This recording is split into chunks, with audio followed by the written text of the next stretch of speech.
Hello students, Zebulon here. I'm going to be instructing in this art tutorial, and I'm making this particular art tutorial for my students. I'm making this so that my students can have some preliminary information and they can also have some refresher information. So if you're in this particular class, I would appreciate it if you take the opportunity before the class to do some sketching of the major structure in this painting, which is the Zebulon train station. And I'm going to be using this photograph of the train station. You will have one sent to you by email, and I'll also have one for you in the class. But in the meantime, do some sketching so that you'll be somewhat familiar with what we're doing. Some people think you should not use photographs for paintings, but I think that's wrong. I think as artists we should use whatever it is that we need to do to create our painting or whatever we're trying to do. Now, what I'm going to do in this particular session is talk to you about the layout of the palette. I'm also going to be working with you in mixing paint on the palette, and later how you can mix paint on the actual canvas. And session 2 will involve drawing with a paintbrush and using a warm background, which is what I want for this painting, because most of the colors that we use are going to be cool colors. So it'll be a nice sense of contrast underneath the painting. Now, just a little word about how I create these videos. I usually do some talking, which is instructive. If you don't want to hear my chatter, then just mute it. I fast forward or speed up the film a good bit in order to keep people from being bored while they're watching it. But you may certainly mute everything, the music, my chatter, but there's usually some good information when I'm talking. My brother, who has watched some of my tutorials, said, "Why do you talk so slow?" Well, to begin with, I'm a Southerner and that's just what we do. But in the second place, I am thinking about what I'm doing and I'm thinking about what I'm saying. So those two things working in tandem in my brain sometimes slow my speech down a little bit, but it's thoughtful speech. And so I think you'll learn a lot. Watch the video, of course, as many times as you want to. And I'm going to be telling you sort of step by step in the beginning of each of these videos the information that you need for this particular session, and this is going to be invaluable when you get into the class and you can go back and look at what I've done and what I've said. Oftentimes when you're engrossed in what you're doing in the class, you're not really listening too much to what I'm saying. So this is just to give you the best advantage possible for this class. And I hope you'll recommend these videos to your friends, and certainly I would like for you to recommend the classes for your friends who are living in our area. And so this is Zebulon train station in Zebulon, Georgia. And happy painting, and you may write comments and questions underneath this video. And certainly I'd like it if you would like, share, comment, and subscribe to my channel. So thank you so much for watching, and I will see some of you in class face to face soon.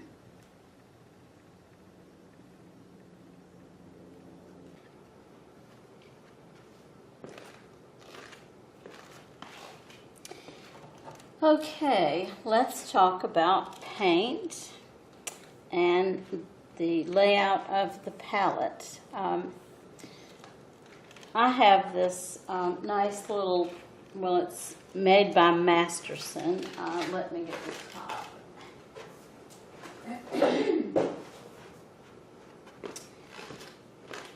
This is a very handy little thing. You don't need it, but your paints will dry out faster if you don't have something to seal them at the end of your painting time. So I would suggest at some point that you get one of these.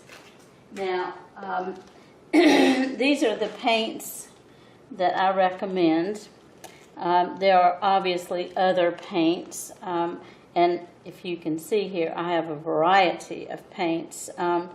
The Winsor Newton Winton are student grade, and they're really just not as intense as some of the others. Grumbacher is certainly a good brand, and Liquitex and other Winsor Newton products are good. Now what I do is lay out my palette with the cool colors on this side and the warm colors on this side, and that's the way I have them laid out here. And you're going to need a large tube of white paint, and this is titanium white.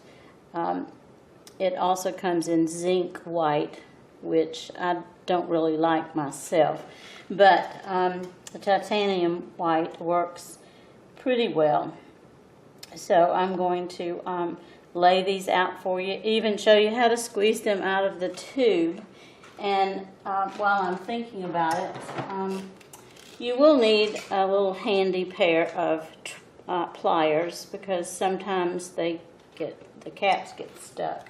And I'm also going to show you how to transfer paint from your old palette onto your fresh palette. And some of these colors will stay wet for a while. Some of them will form a skin over the top of them, but you can lift the skin up and just pull the paint from underneath, so you don't have much waste.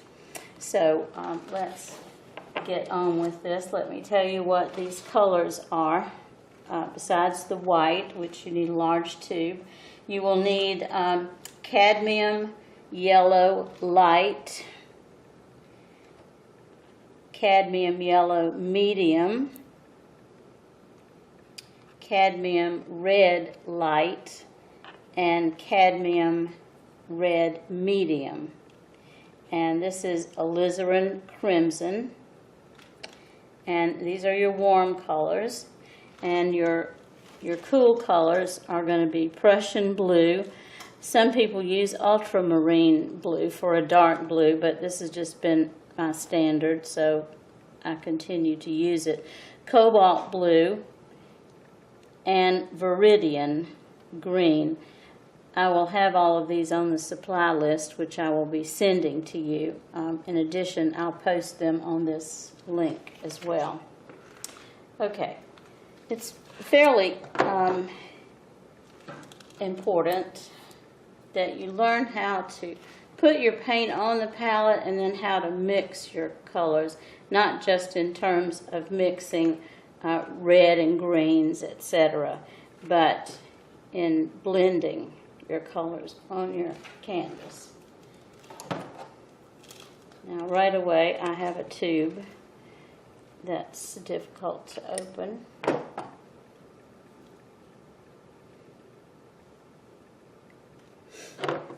Now I hold my tube close to the palette, because then it comes out in a bubble. The more you spread out your paint, the quicker it's going to dry and will be unusable.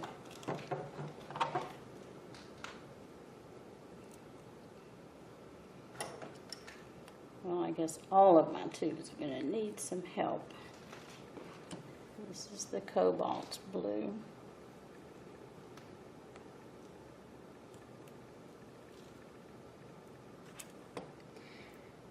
Now you have more working space on the actual clean part of the palette if you put your paints fairly close together. And most of the time I put the white in the corner, and then I have the blues coming this way and the yellows going that way. But either way works best for you. The main thing is to get the paint on the canvas.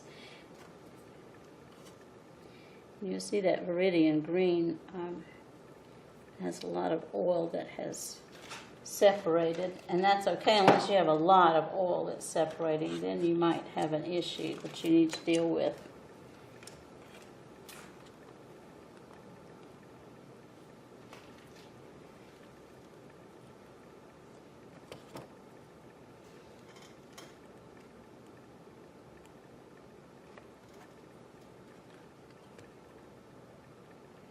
These warm colors will stay fairly fluid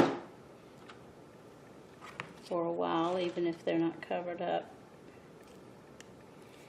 But this box that I mentioned, it's also nice if you're going to be traveling, and especially if you have to put your palette out away from activities in your home.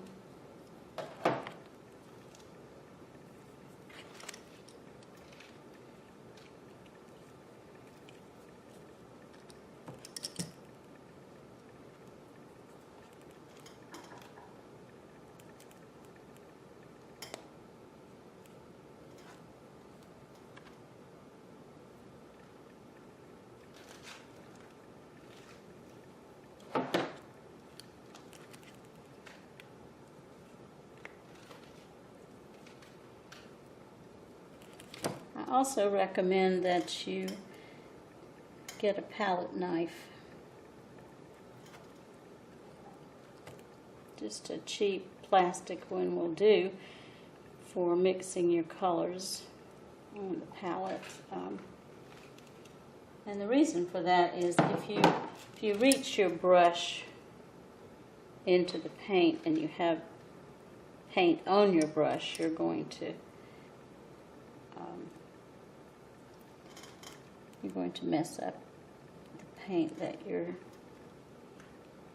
trying to add. Okay, so I have some paint left, and I'm going to take my palette knife, and these are some browns that I'm using that are for the most part dried up, but I can probably get enough out of them. You see how that peels off. Get enough out of them in order to at least use them for toning another color down. So I'm just going to put these over here to the side. And you will need your napkin, paper towel, because you don't want to taint your other colors.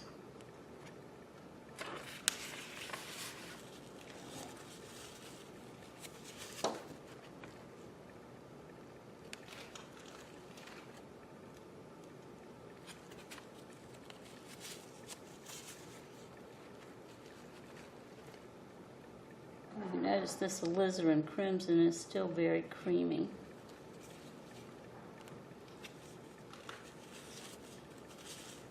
And I don't like to waste, so if you have a significant amount on your little palette knife, just kind of smush it in the front of your other colors.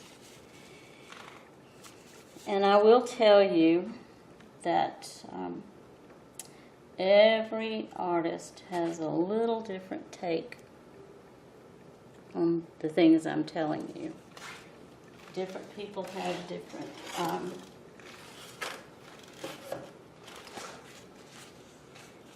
paints that they like to use. Now this Prussian blue is just about gone.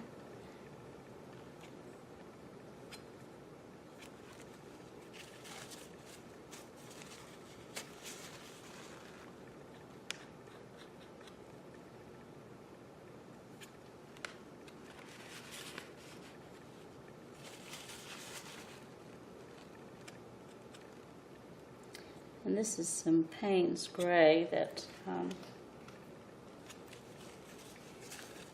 is not necessary, but I do use it sometimes for making green.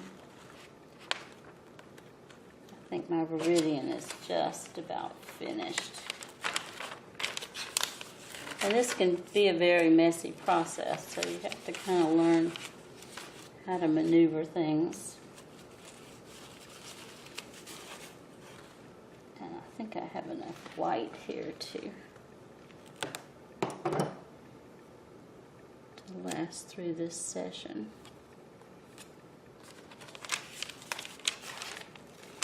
But I'm not going to be showing you how I'm mixing color as I go along. So let me just give you an example. Now, if you're going to mix a sky color, for example, and you want to use cobalt blue, which is this lighter blue, you'll more than likely need some white, and then you will need to touch a little bit in the complementary color in order to tone down your cobalt blue. The complements are opposites on the color wheel, and I will provide a written piece of paper for you to show you how all that works. But the complement of blue is orange because they're opposites on the color wheel. So if I want to tone that down so it doesn't jump out at me, then that's what I'll do. And if the major color that you're going to be using is white, then you will take some white out here. Now, you don't want to just reach over here and grab a blob of blue, because it might be too much, and then if it's too much, you've wasted a whole pile of paint, because the worst thing you can do is try to recover a whole blob of paint at one time. So I always recommend that you take just a small amount and go over to the side and slowly bring your white in it. As long as it's at this stage, you can continue to pull some more white into it. But if this gets too white and you need to bring some blue in, then you come over, touch, and when I say touch, I really just mean touch. But you don't put it over here in the white or in this mixture. You put it over to the side and you blend toward your mixture. And it's a good idea when you know you're going to be using 3 different values of a color, that you go ahead and mix them up ahead of time. Now, this is a preliminary stage that may or may not be helpful. I'm going to show you when I get to working on the canvas how to do your mixing on the canvas.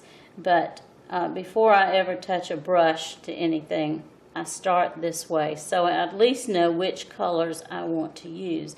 Now, when I'm using that touch of orange to gray that down, I don't know if you can see this in the video, but when I say a touch, I really mean a touch. Do you see how that changes? Now, even with that tiny little bit, it's almost too much. So what do I want to do to correct that? I'll pull some of this white over in it. I didn't put it up here, notice. I put it on the edge. And once I know that that works, I can put some more in. But if your color goes too gray, then it's very difficult to find your way back to what you're looking to do. Okay, so I'm fairly happy with that blue. It could be a little bit lighter, but how do I want to make it lighter? I pick up some white and I put it on the edge. until I get the color that I want. Then I know how much to add to this.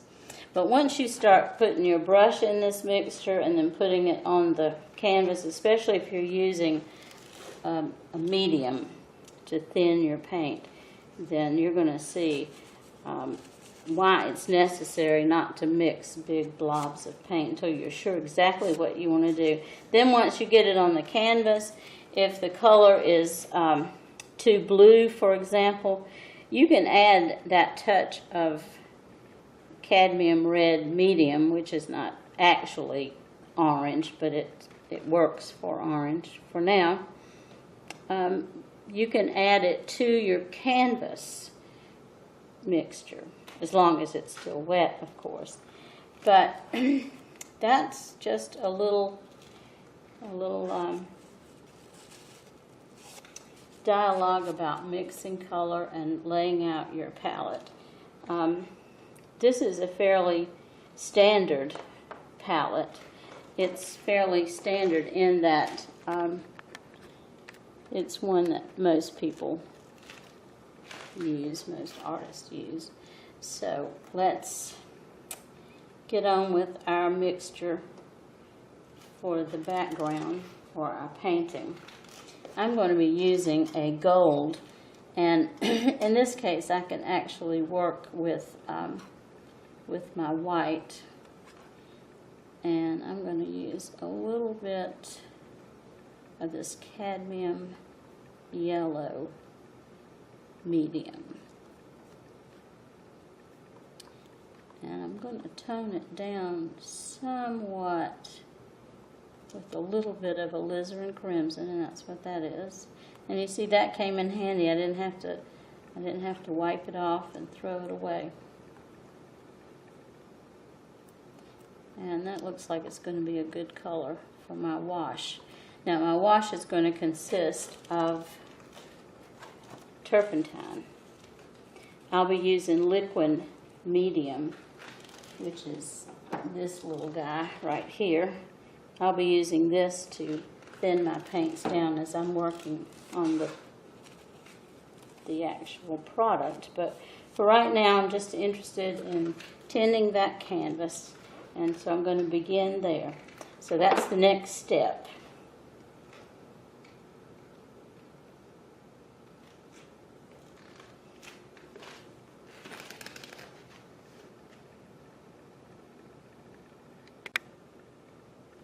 A couple of things more I want to mention, since I'm trying to give you all of these instructions, so I won't have to repeat them in class. This particular palette pad, and by the way, this is what it looks like when you buy it in the store. It's called palette paper, and it has a waxy surface. Now, this particular one is sealed at the top and the bottom, and that's the reason I ended up with this little buckle in the top. So you might want to loosen some of those on the bottom so that it won't create that little bubble. The other thing I wanted to mention is that these come in larger sizes, and sizes that will fit into, I think it's 12 by 16 that fits into here. However, you can also use a piece of glass, like picture frame glass. But if you do that, I would recommend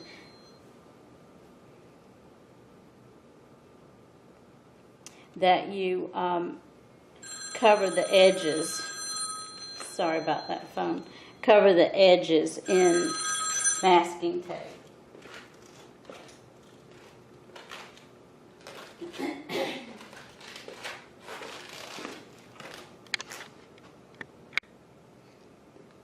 Okay, I just have a couple of other things to say before I call this session finished. This is a palette pad, and this is what you will need. That's what the cover looks like. You find it in the Fine Art Supplies. It does come in a larger size, especially if you have a Masterson paint box.